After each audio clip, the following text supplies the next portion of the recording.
इतनी मेहरबानी एनडीए की आपके प्रति कैसे जगी? वही एनडीए जो टीम अन्ना के वक्त काफी चुप था। नहीं, मुझे तो लगता है कि ये मेहरबानी तो कांग्रेस की तरफ से होनी चाहिए थी, क्योंकि पहले तो कांग्रेस ने तो नहीं किया, तो कांग्रेस तो अलग है, ठीक है। हाँ। पहले 3 दिन तो स्वामी जी ने कांग्रेस को इनवाइट किया, हाँ। फिर बाद में प्रधानमंत्री को इनवाइट किया। हाँ। अगर मैं ये जानना चाहता हूँ, ये कहा जाता है कि भाई ये कई लोगों ने जैसे बोला है कि मुखौटा है बीजेपी का, आरएसएस का, तो अगर सपोज करिए राहुल गांधी जी मंच पर आगे होते तो क्या ये कांग्रेस का आंदोलन हो जाता? ये बात तो टीम अन्ना भी कहती थी। नहीं, आप मुझे कांग्रेस वाले आ जाएं तो उन्हीं का आंदोलन तो नहीं, तो क्या ये आंदोलन उनका हो जाता, उनका स्पॉन्सर हो जाता? ये बहुत दुर्भाग्य है कि हम ये इस चीज में देखते हैं कि पॉलिटिकल आपने कांग्रेस के एंगल से जवाब दिया, आपने एनडीए के बारे में नहीं कहा। तो एनडीए जब एनडीए इतनी मेहरबान कैसे? वही एनडीए टीम अन्ना के पास तो नहीं गई, आप वहां भी मंच पर थे। मैं आपसे अर्ज कर रहा हूं कि जब टीम अन्ना के मंच पर नहीं गई तो हमें ये बोला गया कि देखिए आप अकेले पड़ गए हैं, आपकी कोई सुन नहीं हो रहा है, सुध नहीं ले रहा है, ये सब बातें कही गई। अब अगर उसमें बाबा जी के पास वो लोग सब आए हैं, तब कहा जा रहा है वो क्यों आए हैं, क्यों आए हैं, नहीं क्यों आए हैं ये सवाल पूछा जा रहा है। इसका मतलब ये नहीं है कि आप उनका मुखौटा है, ये भी बातें हो रही हैं। मुझे कहीं तो जीने दीजिए, कहीं तो हमें काम करने दीजिए। देखिए ये मुझे लगता है कि समझना पड़ेगा कि ये बहुत ही अच्छा स्ट्रेटेजिक डिसीजन था कि पॉलिटिकल डेमोक्रेसी है, आफ्टर ऑल पॉलिटिकल पार्टियों की सपोर्ट ली जाए और पॉलिटिकल पार्टीज आई मंच पर। और देखिए जो मंच पर नहीं भी आए, इंक्लूडिंग सीपीआई ने भी सपोर्ट किया है, सिर्फ एनडीए के घटक दलों ने, मायावती और मुलायम ने भी किया। वो मैं कह रहा हूं कि उन्होंने भी किया। ऐसे टेलीविजन करता है, जब देखते हैं बहुत जमघट हो गया तो टेलीविजन भी आ जाता है, तब नहीं पूछते कि सवाल कि कितने लोग कम हो गए, कितने लोग। तो मुझे लगता है कि सब अपनी मायावती पर भरोसा है कि वो काला धन से लड़ रही है। आपसे ये कह रहा हूं, मुलायम सिंह पर भरोसा है कि वो काला धन हम ये नहीं कह रहे, ये दोनों एक दूसरे पर महाभ्रष्ट होने का आरोप लगाते हुए यूपी में उतरते हैं। हमारा ये कहना है कि भ्रष्टाचार में सभी डूबे हुए हैं, ये भी हम जानते हैं। हमारा ये कहना है कि आप एक निष्पक्ष एक सीबीआई को खड़ा कर दीजिए और एक जन लोकपाल बिल बना दीजिए। तो पता होगा कि बीजेपी ने जब पिछले साल दिसंबर में जब सुषमा स्वराज संशोधन लाई थी लोकसभा में लोकपाल के प्रति, उसको लेकर, तो उसमें सीबीआई का जिक्र तक नहीं था। आपको तो ये पता होगा। हम तो ये चाहते हैं कि ये दोनों हो जाएं, तो अपने आप जो है करप्शन जो है उसमें से बहुत सारी करप्शन जो है वो कंट्रोल में आएगी, और यही हमारी डिमांड रही है और यही रहेगी। मुद्दे की बात नहीं कर रहा हूं, मुद्दा बहुत अच्छा है और इस पे काफी समर्थन मिलना चाहिए, लेकिन जिस तरह से राजनीतिक दल इस तरह से सक्रियता निभाए और वो आगे आ गए, क्या ये कह देना ही काफी है? क्या कह देना क्या है काफी है कि वो काला धन पर आपके साथ हैं? क्या आप यही चाहते थे कि वो कह दे? वो तो जब आप जा ही रहे थे, रामदेव जब उनके घरों पर गए तो सबने कहा हम आपके साथ हैं। बिल्कुल कहा, सबने कहा, तो फिर तो आंदोलन की जरूरत नहीं थी। वो तो आके वही कर रहे हैं। क्या आपने पूछा कि बीजेपी ने अपने राज्य में काला धन को निकालने के लिए क्या किया है? आपने देखा कि ग्राम सभा से लेकर लोकसभा तक जितने सिग्नेचर हुए, तकरीबन 60% कंट्री ने सपोर्ट किया इस मूवमेंट के लिए। उसके बावजूद भी सरकार जो है अपने आप चुप्पी साधी रही, क्योंकि एरोगेंस था उनका। ठीक है, और इसीलिए आपका निशाना उस पे मैं नहीं क्वेश्चन कर रहा हूं कि आप सरकार पे आप सही निशाना लगा रहे थे। रवीश जी बात सुनिए, जब ये कुछ दिन पहले मैं जब टीवी शो पे था तो उसने कहा कि हम आपके पास नहीं जाएंगे, हमारे पास समय नहीं है, हमारे पार्लियामेंट में होगा तो हम इसकी चर्चा करेंगे। अब तो पार्लियामेंट में हो गया, अब चर्चा करिए जरा उस पे ऊपर, अब लाइए जवाब दीजिए। बार हुई थी तो वही तो हम कह रहे हैं कि हमें तो बोला जाता है कि आप कौन होते हैं, हमें तो कहा जाता है कि आप कौन होते हैं। अब जो पार्लियामेंट के अंदर है वो कर रहे हैं। ये नहीं कह रहा हूं, मैं ये जानना चाहता हूं कि आपको एनडीए की ईमानदारी पे पूरा भरोसा है? नहीं, किसी के क्या कहीं ऐसा तो नहीं कि वो किसी बौखलाहट से, जैसे कई लोग कह रहे हैं कि एनडीए जो है अपने फायदे के लिए आपके साथ मिल गई?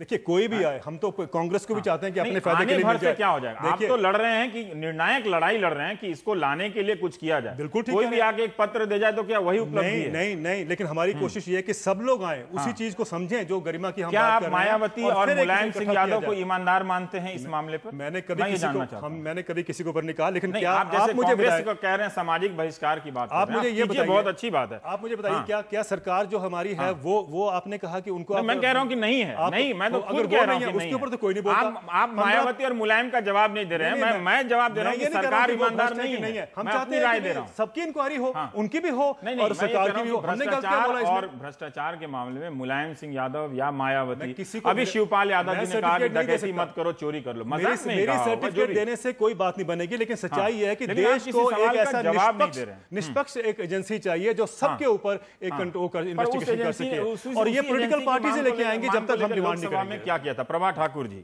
कब तक ये बात आप कहती रहेंगी कि ये इसके फ्रंट है, ये उसके फ्रंट है? सिद्धार्थ, मैं आ रहा हूं, एक मैं प्रभा ठाकुर जी से पूछ रहा हूं। हाँ, सवाल का जवाब दीजिएगा कि क्या यही काफी है ये कह देना कि ये इसके फ्रंट है, ये उसके फ्रंट है, इनका चेहरा उजागर हो गया, ये मुद्दा तो सामने है, इससे जो भ्रष्टाचार के सवाल हैं वो तो कहीं पीछे नहीं रह जाते हैं ना? वो तो तब भी बने हुए हैं, उससे तो आपका छुटकारा हो नहीं रहा है। ऐसा है कि चाहे कोई राजनीतिक दल हो या इस देश की आम जनता हो, भ्रष्टाचार के समर्थन में कोई भी नहीं है। सब खिलाफ हैं, भ्रष्टाचार के भी, काले धन के भी।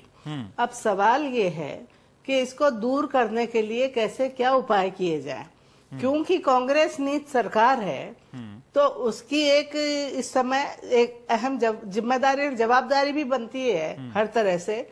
तो वो सरकार अपने तरीके से काम कर रही है। अगर बाबा रामदेव ये चाहें कि यहाँ आके 2 दिन 3 दिन हंगामा करके, भीड़ जुटा करके वो काला धन वापस आ जाएगा और एकदम भ्रष्टाचार मिट जाएगा, ऐसा करिश्मा नहीं हो सकता। ये तो वही दलील है जो आपने लोकपाल के वक्त दी थी मैडम। नहीं तो दलील तो वही सही है ना, जो मंच पर नहीं बैठे बाबा रामदेव के, इसका मतलब ये नहीं है कि वो भ्रष्टाचार के समर्थक हैं। हम नहीं बैठे, कांग्रेस के कई नेता नहीं बैठे, पर कांग्रेस के नेताओं ने पहले सम्मान सहित इनका स्वागत भी किया बाबा रामदेव का, जब तक इन्हें बाबा रामदेव समझा गया। जब बाबा रामदेव अपने राजनीतिक अवतार में आए भारतीय जनता पार्टी के समर्थक के रूप में, और पूरा देश देखेगा इस बात को, मैं आज कहती हूँ कि अंततः बाबा रामदेव एनडीए नहीं बीजेपी के साथ खड़े हुए उनके मुद्दे की अहमियत कैसे कम हो जाती है। मान लीजिए कि वो एनडीए का ही मुद्दा है, ठीक है, वो एनडीए का ही मुद्दा है। उनका ये है कि कांग्रेस को हराओ और एनडीए को जिताओ, और फिर चुनाव के समय में क्या कहेंगे, तो आपके कांग्रेस को हराओ, बीजेपी को जिताओ। खुद आपके प्रधानमंत्री कहते हैं कि भ्रष्टाचार एक गंभीर मुद्दा है। गुजरात से जो उन्होंने ये चिंतन आरंभ किया है, ये गुजरात पहुंचेंगे चुनाव के समय में, ये उसकी भूमिका है। मैं अभी से बता रही हूँ, पूरे देश के सामने कह रही हूँ बहुत जवाबदारी के साथ।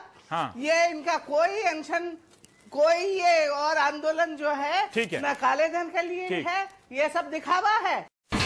India's #1 news app just got even better.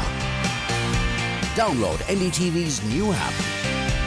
Fully optimized for retina display. Full screen view. Faster response time. And Sudoku. NDTV's new iPad app.